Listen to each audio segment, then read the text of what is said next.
Good afternoon and welcome to the 12 p.m. Bilingual newscast on Equinox Television. The first part is in French with you, Julien Berth beside. Good afternoon. Bon après-midi à vous, Innocène Azé. Mesdames et messieurs, bon après-midi à toutes et à tous. Législative et municipale 2020, le Social Democratic Front annonce qu'il participera à ce scrutin du 9 février 2020. Dans un communiqué rendu public, le chairman John Frundi invite tous les membres actuels de l'Assemblée nationale et leur enjoint de constituer leur dossier de candidature. Il demande également à tous les maires et leurs adjoints et conseillers municipaux actuels et dûment investis de constituer leur dossier de candidature. Nous y reviendrons dans nos prochaines tranches d'informations. Et la session parlementaire de novembre 2019 s'est ouverte sur fond de boycott du Social Democratic Front. Les députés du Parti de la Balance ont brillé par leur absence hier à l'hémicycle. Un signe de protestation qui n'a pas empêché le président de l'Assemblée nationale à saluer le grand dialogue national et inviter les parlementaires à un examen minutieux des projets de loi attendus durant cette session. Plus de précision avec Izogo. Des sièges vides dans le coin du SDF, tout juste à la gauche du perchoir, occupé par Kavaye Djibril, le président de l'Assemblée nationale. C'est le signal fort que le parti de John Frundi a envoyé en boycottant la séance d'ouverture de la session de novembre à l'Assemblée nationale. Absent, ayant donc le dolis, le SDF s'est attiré les remontrances du RDPC. C'est la politique de l'autruche. Quand on ne veut pas résoudre les choses, quand on ne veut pas les voir, on met la tête dans le sable. Que le SDF vienne, qu'on discute, qu'il nous aide à mettre en place. Le SDF est un acteur de l'Assemblée nationale. L'Assemblée nationale est un lieu de discussion qui rassemble les différents partis politiques représentatifs de la nation. Un peu de tristesse, ils ont été là, c'est des collègues, c'est des camarades, on ne comprend rien, donc subitement c'était une surprise pour nous de ne pas les rencontrer sur les bancs. Nous sommes habitués toujours à leur coup de gueule, on croyait que cette fois-ci aussi que les annonces ne devaient pas suivre par des actes.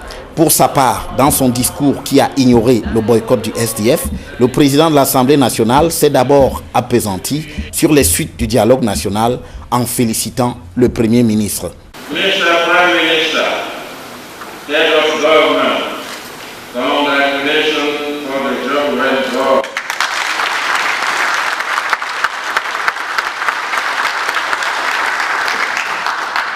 Dans la foulée, au sujet du budget 2020, il a résumé comme devant donner les moyens à Paul Biya de tenir ses engagements. Le budget 2020 doit permettre au président Paul Biya de poursuivre la mise en œuvre des engagements pris devant le peuple camerounais le 6 novembre 2018 à l'occasion de sa prestation de serment pour le septennat des grandes opportunités. Mais d'autres attentes sont aussi relevées du côté des députés, notamment au sujet de la situation dans le nord-ouest et le sud-ouest. Nous attendons, moi particulièrement, j'attends les textes relatifs découlant des résolutions du grand dialogue national. De plus, élection du 9 février prochain oblige, d'aucuns se voient bien rempilés. On va se soumettre au verdict du peuple. Je suis candidat à ma propre succession. Maintenant, au peuple, le grand patron, véritablement de décider. Où on a bien travaillé, ils vont nous reconduire avec satisfaction.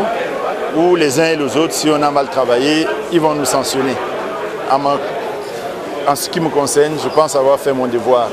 Tout mon devoir et rien que mon devoir. Dans le chapitre des perspectives, il est annoncé le lancement du chantier de construction du siège de l'Assemblée nationale à hauteur de 54 milliards de francs CFA, entièrement financé par la Chine. Et quelques jours après la convocation du corps électoral en vue des élections législatives et municipales du 9 février prochain, les responsables de l'ECAM dans le littoral affirment que leurs équipes sont déjà mobilisées pour ce double scrutin. Cependant, les antennes électorales, au sein des antennes électorales, l'ambiance est plutôt timide. Aucun dossier de candidature n'a été enregistré, affirment les responsables. Steve Boulet et Sylvestre Hippolyte Zangao. La délégation régionale de l'ECAM du littoral au quartier Bonantone à Douala Le délégué Emmanuel Kwadika et ses équipes attendent d'éventuels candidats qui viendraient déposer leur dossier pour les élections municipales ou législatives. Une mobilisation normale, vu qu'ici, l'on s'était déjà préparé à la convocation du corps électoral par le président de la République. Nous sommes en permanence en train de contrôler le matériel électoral, en permanence en train de contrôler les centres de vote, les bureaux de vote, pour nous assurer que nous ne soyons pas surpris. Maintenant, au lendemain de la convocation, nous déclenchons tout de suite le processus qui permet déjà pour nos structures d'accueillir les candidats. Les municipales, les dossiers de candidature sont déposés et reçus dans nos antennes communales. Et puis nous avons les législatives. Les dossiers de candidature à ce niveau-là sont déposés dans les agences départementales ou bien à la Direction générale des élections. 3 jours après la convocation du corps électoral, aucun candidat ne s'est encore signalé à Elikam dans le littoral. Selon des informations qui reviennent de différents partis politiques qui comptent présenter des candidats, l'heure est encore aux concertations en interne et à la composition des dossiers à déposer au plus tard, le 25 novembre prochain, à minuit. Lesquels dossiers doivent répondre à des critères précis. On doit retrouver un extrait d'acte de naissance, on doit retrouver un certificat de nationalité, le bulletin numéro 3 datant de moins de 3 mois, on doit retrouver... la loi parle de certificat de non-imposition. Il est clair que le ministre des Finances, depuis l'an dernier, a pris une décision qui permet d'obtenir plutôt la non-redevance. Qui est accepté. Et donc on doit aussi retrouver dans ces dossiers l'investiture du parti politique. Il n'y a pas de candidat indépendant pour ces élections-là. On doit retrouver l'attestation d'inscription délivrée par Elections Cameroun. Pour les municipales, je vais ajouter quoi? L'attestation de résidence, qui certifie qu'on est résident depuis plus de 6 mois. Dans la circonscription où on se présente. Il y a la considération du genre, mais il y a aussi les composantes sociologiques. C'est 2 conditions que la loi exige. Il faut déposer la caution au niveau des impôts. Pour les conseillers municipaux, c'est 50 000 francs. Pour les candidats aux législatives, c'est 1 million de francs. Après la présidentielle de 2018, Elikam est à nouveau face à ses responsabilités, cette fois pour un double scrutin. Dans le littoral, les responsables de cet organe affirment qu'il n'y aura que quelques détails à régler pour l'organisation de ce double scrutin. La région du littoral est déjà à environ 3000 bureaux de vote. Donc on peut dire qu'il n'y a pas un grand changement par rapport à 2018, mais il y a tout de même une petite dizaine, une petite vingtaine de bureaux de vote qui se sont ajoutés. Il y a du matériel que nous avons en stock qui, dans certaines circonscriptions, peut suffire complètement. Il y a d'autres circonscriptions où il y a des rajouts à faire. Les jours s'égrènent et Elikam attend les dossiers des candidats, dont certains par le passé ont souvent été adeptes de la dernière minute. Et le Sénat plaide pour un budget 2020 qui va décrisper le climat socio-politique et améliorer les conditions de vie des populations. Par ailleurs, la mise en œuvre effective des recommandations issues du Grand Dialogue National préoccupe aussi bien les sénateurs RDPC que ceux du SDF qui voient un début de résolution de la crise qui secoue les régions anglophones depuis près de 3 ans. Élisée Bogba et Marcelin Gansol. Se tenant au lendemain du Grand Dialogue National, la session de novembre nourrit beaucoup d'espoir au Sénat. Les membres de la Chambre haute du Parlement veulent voir implémenter les recommandations issues des assises de Yaoundé. Quand ils ont accepté qu'il y a problème, qu'il faut discuter, qu'il faut avoir les dialogues, nous avons accepté de participer. Mais 1 mois après le Grand Dialogue, il n'y a plus suite. Ni en ce qui concerne le statut spécial pour les 2 régions, ni les autres résolutions qui devaient aider, n'est-ce pas, à calmer les esprits. Au sein du parti au pouvoir, l'on est également préoccupé par la crise qui persiste dans le nord-ouest et le sud-ouest. On va mettre les intérêts de notre pays devant les intérêts individuels parce que c'est nécessaire que la résolution du dialogue national doit prendre place en tout notre débat au Sénat. La population nous regarde. à ceux qui dénoncent et critiquent le retard accusé dans la mise en œuvre des recommandations du Grand Dialogue National. Le RDPC pense qu'il n'est jamais trop tard pour bien faire. Et le chef de l'État vient de donner le ton aux assises de Paris sur la paix, en annonçant la dotation imminente d'un statut spécial aux régions du Nord-Ouest et du Sud-Ouest. Nous étions à la commission de la décentralisation, qui était le cœur même de ce dialogue, où nous avons trouvé des solutions pour pouvoir apporter des réponses dans nos régions, et surtout dans nos régions du Nord-Ouest et du Sud-Ouest. C'est cette session qu'on attendait pour maintenant trouver les solutions à même de régler les problèmes dans nos régions. Cette session est essentiellement budgétaire. Aussi, le Sénat entend-il ouvrir l'œil sur le projet de loi de finances 2020 afin que l'intérêt des populations soit préservé. Nous ferons aussi preuve de vigilance afin que la loi de finances pour l'année 2020 apporte des réponses au malaise social ambiant sur fond de chômage des jeunes et des femmes. Sur ce dernier plan en particulier, nous attendons du gouvernement des mesures d'accompagnement du secteur privé pour la création d'emplois et l'amélioration de sa compétitivité en matière particulièrement dans l'agriculture, l'élevage, la pêche et la foresterie. Après l'instant des retrouvailles et le ton donné par le premier vice-président du Sénat, place dans les prochains jours aux travaux proprement dits. Et en vue d'apaiser le climat social au Cameroun, le Conseil national de la communication est à Douala pour sensibiliser les hommes et femmes de médias sur la nécessité de préserver la paix et l'unité au Cameroun en barrant la voie au discours à caractère tribal et stigmatisant tel que souvent observé dans certains médias. Le CNC a réuni une trentaine de professionnels à Douala afin de les édifier sur leurs responsabilités sociales. Au cours des échanges, l'organe régulateur des médias a saisi l'occasion pour dénoncer certaines dérives déontologiques érigées en règles dans la presse camerounaise.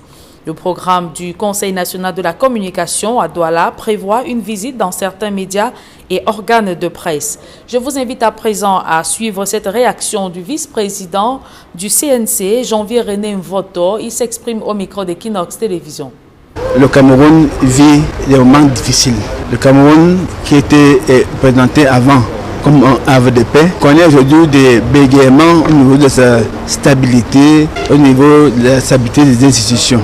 Nous observons, vous et moi, qu'il y a des replis identitaires, il y a le tribalisme qui se développe et à travers les médias. Et il était bon que maintenant, ici à Douala, où il y a l'essentiel des médias camerounais, qu'on travaille sur ce thème-là, de la haine, du discours de haine dans les médias. Le rôle que les médias doivent jouer, c'est de sensibiliser l'opinion pour éviter donc, ce que nous dénonçons comme le repli. Nous observons comme le repli identitaire, le tribalisme. Et pour cela, je crois que les journalistes ont beaucoup de techniques, beaucoup de genres relationnels qu'ils pourraient utiliser pour amener les Camerounais à vivre ensemble. Alors que les incendies font rage dans plusieurs marchés à travers le pays, Sang-Mélima se dote d'un marché moderne. Cet espace marchand à vocation sous-régionale, construit par le génie militaire, peut accueillir au moins 1000 commerçants. Le génie militaire rassure que les risques d'incendie et leur propagation sont minimes, ce marché offrant toutes les garanties. Rodrigue Ngassi et Marcelin Gansor.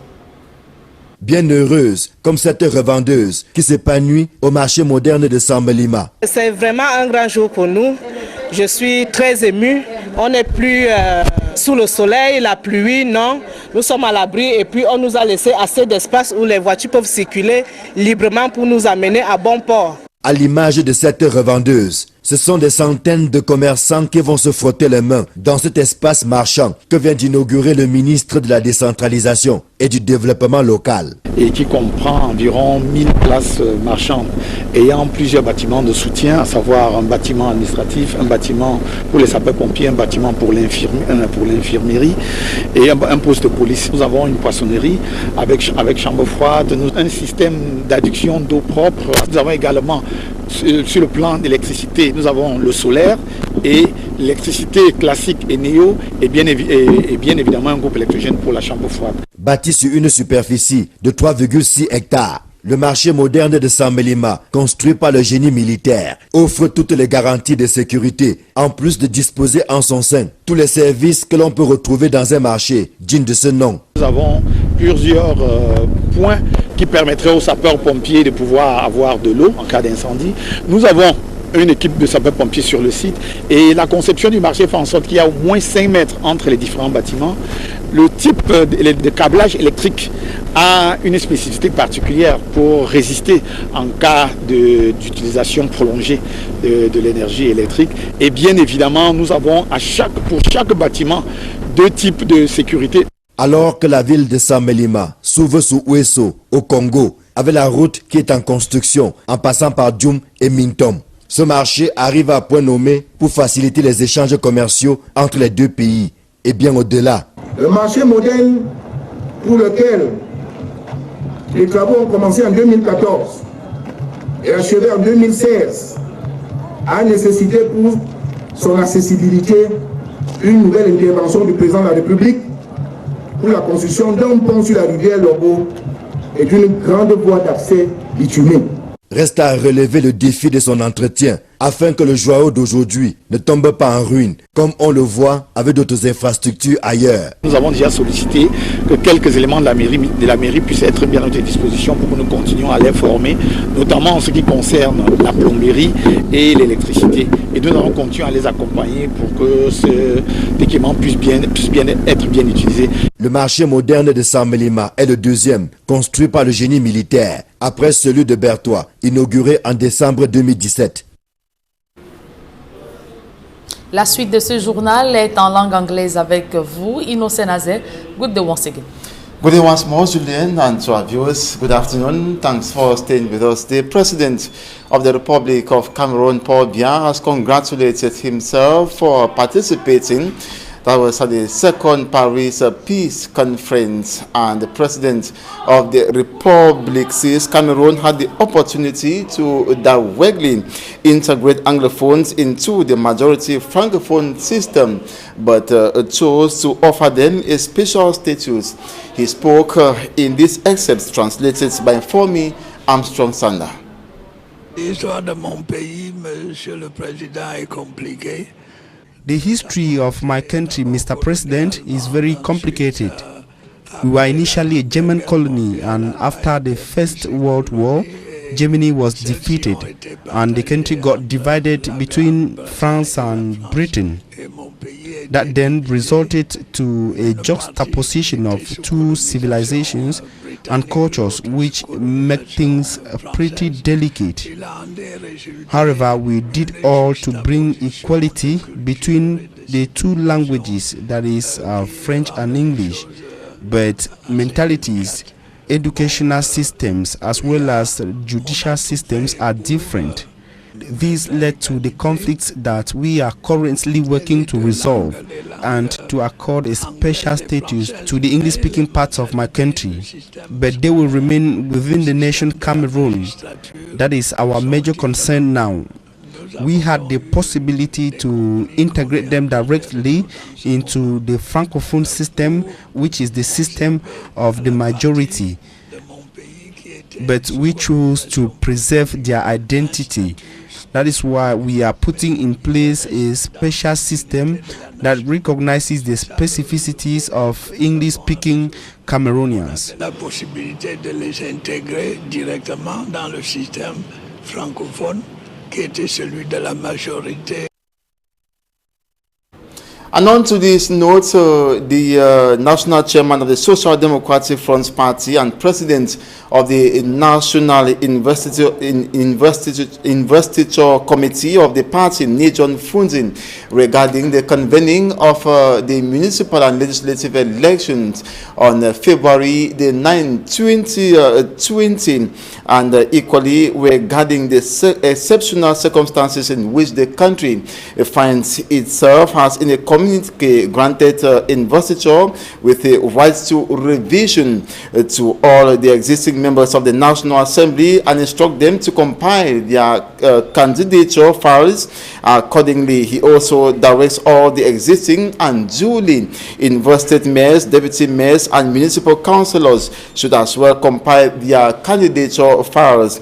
Those not willing to stand should indicate as soon as possible for measures to be taken, and Nijon Frunzi equally indicated that those who are qualified and those who wish to stand for the election should compile their files as requested by the Electoral Code. And we talked something else to say. Some schools in Limbe yesterday closed prematurely regarding heavy rainfalls that inundated most of the schools and equally some neighborhoods. More with Davison Maimo. Look at a child going to school. He's leaving the house to go to school like somebody who is fishing. Look at my trouser on my armpit, my shoes. I'm sorry for this child. What a Cameroon are we living? We pretend that the country is good, but it's a total mess. We must say it. Why didn't you go to school? I went to school, but the water is our class. We was from having classes, okay. So everybody went back home. Okay. The way the rain fell today, it was up to a level that you cannot even remain in class. No teacher came since when the rain has been falling, and water, when you enter the class, water is reaching you on your waist level. And there was probably that's why everybody ran and left the school. Even the vice principal and the principal's car, they are still in school. The car is in there. All the class, everywhere is water. Water has covered all the decks to window level. So it's not that me, I'm going to the house. You can see for yourself. The children are all inside the classrooms and they are finding it difficult to play around because everywhere is flooded. Even the playground at my right hand side here, it is actually flooded for the kids to play, and that is the situation. The staffs here, the teachers, they are equally confused just like the children, and of course the children are just excited seeing water everywhere. It is the situation here at the Down Beach area in the city of Limbe, where schools have been flooded with water, and of course the school authorities, who of course prefer not to speak on microphone, says that they are hoping that one day the government will intervene and actually put a proper drainage pattern so that the school should be free from flood.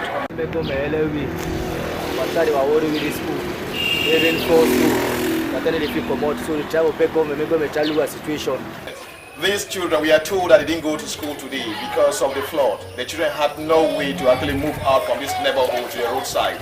And that's the situation some neighborhoods of Limbe this morning faced with a heavy downpour that actually the city actually witnessed this morning. We are about to go to school and the rain just started. We just stayed at home. We want to see the rain just... It was very heavy. So everybody didn't go to school today? We did not go to school today. Even our school, there's no place to sit. People of this neighborhood and other neighborhoods that often flood during rainy season are beckoning on the powers that be to do something fast and remedy the situation. Walking through this neighborhood right up to here has not been easy for me, as I need to walk through the water right up to my waist. In fact, putting on a trouser will have been very difficult. That is why you find me with a short and of course a t-shirt. It is a situation in some of the neighborhood within Limbe when it rains. I never ever explained water, so I ever hear they say water, answer. Now my picking and daddy find a way for one with them. Yeah. All couple they will not abandon them, leave away. I don't tell you, I don't know why I say they need to catch away grand for you now. Yeah, I don't know. Ashia. Thank you.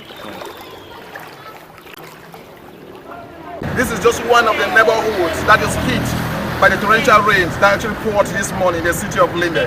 It's exactly what happened when it rains in Limbe. And the people continue to call the powers that be to see that Limbe actually get a proper drainage party so as to save them from this mess. Davison Maimo for Equinox Television, live in the seaside resort city of Limbe.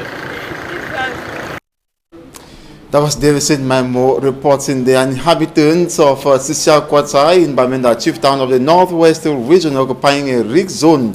That is, those who have built on the foot of a hill, say they are not scared of any rock detachments that might cause enormous impacts or negative impacts regarding the landslide incidents which occurred in Guache in the Bavasam 3 subdivision. According to them, there is no natural disaster to be feared, as they say they have been occupying the said rig zone for over 10 years. Details with Mostella, our Northwest Regional correspondent, when visiting this rig zone that's in Sisal Quarter in the Northwest region.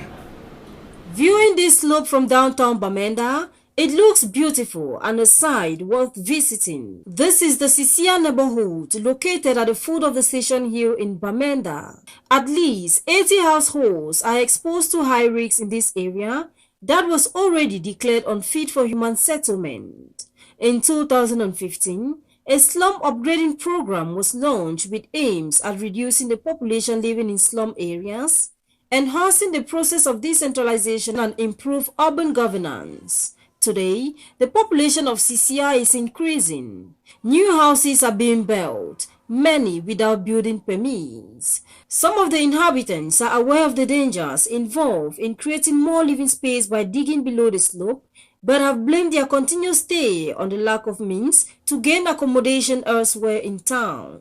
For this place, as you see me, so I be the work job, more blocks when I pay. Because I stay for the place when I reach place, so I don't get me any place to stay. So I don't get no choice to stay there because I don't get any place to go there. I know say na risk, but the only thing I say money no be there for go for find place, go buy place. Many have mixed feelings as to what may happen in the near future. You don't say risk day. More than 10 years. No. Not it because I don't stay because me I want come for here so people them there and I no nothing. No, I'm not afraid that the place can calm down and come and meet us here. Because for the past 10 years we have been here and nothing has ever happened. Never fear na say some other if you call us so if you do now because he dey na for we pray for up there. Pray for up that side because some feed there for up here where they play ball for there. The Sisia neighborhood is characterized by flood-prone areas, narrow roads and unplanned buildings. This exposes thousands who live there to very high risks. Commercial motorbike riders in the nation's political capital, Yaoundé, throughout yesterday when protesting against a decision taken by administrative authorities prohibiting their circulation in the central town and major roads of the 7 subdivisions of the town. They went on rampage at Carrefour, Bershinga and Mokolo. The bike riders are complaining that they cannot be paying taxes but are not allowed to circulate freely, further complicating their already difficult living conditions. Authorities say the decision taken by the senior division officer of the Mfunzi division is intended to fight urban disorder. Here now is an excerpt of one of their protesting commercial motorbike riders. Take a listen. Angry. Really, I'm really angry. Let me just go shorter and cut it the way I answer. I have 5 brothers with my father in the house that have run from Bamenda. I'm feeding them through that bike. I'm using that bike to feed all these people. I'm using that bike to take care of everything of myself and the family. Now, if they can stop me not to leave Koibison to Mokolo or Mokolo to Biamasi, Meleng, that means they are like pushing me to go and steal or do things that they will call me tomorrow a terrorist. They will call me a separatist, of which that's just the means I can have to survive with my family. So I really plead on the government that the decision they have taken, they should like look into it and try to solve it in a peaceful way as a peaceful Cameroon. Thank you very much. Fighting insecurity as a result of the armed conflicts in the 2 English-speaking regions of the country remains a major obligation to newly installed administrative officials in the northwest and southwest regions of the country. A case in point, the divisional officer from Ngoti subdivision in the southwest region of the country, who has been compelled to ensure that insecurity is fought and normalcy reinstated in his area of command. Derry Jotto reports. After being shut down for years by the separatist fighters, this Ngoti ceremonial grandstand is today witnessing a ceremony to install Etengeneng Kelvin Oben as the new divisional officer from Ngoti subdivision. Elites and population of Ngoti subdivision. This is your divisional officer, Mr. Etengeneng Kelvin Oben. Take command. Officiating the installation ceremony, Chakwe Nodai Jean-Marie, the senior divisional officer for Kupe Mwanengoba division, called on the new divisional officer from Ngoti subdivision to always assemble. You must therefore, as a father, seek to gather rather than divide your population. Listen, analyze, understand before taking any decision. And that he should continue from where his predecessor ended, for administration is continuous. Ensure continuity of the administration, as all matters for which your predecessors have given solution should by no means constitute a subject matter of any debate. To the population of Ngoti subdivision, their new divisional officer is a tool the government has sent to them.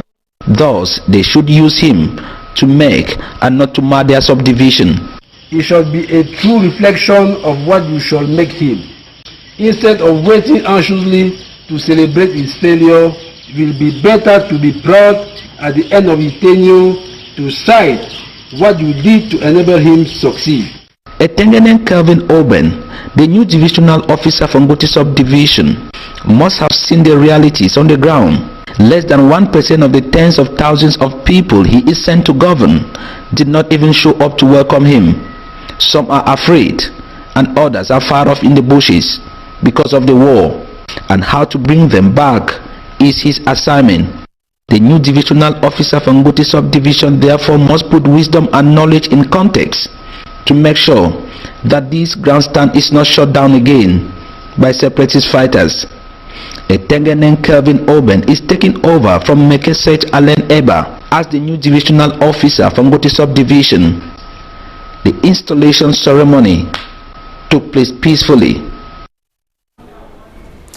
Derek Jatto reporting there, and that's ending this edition of the 12 p.m. bilingual newscast on Equinox Television.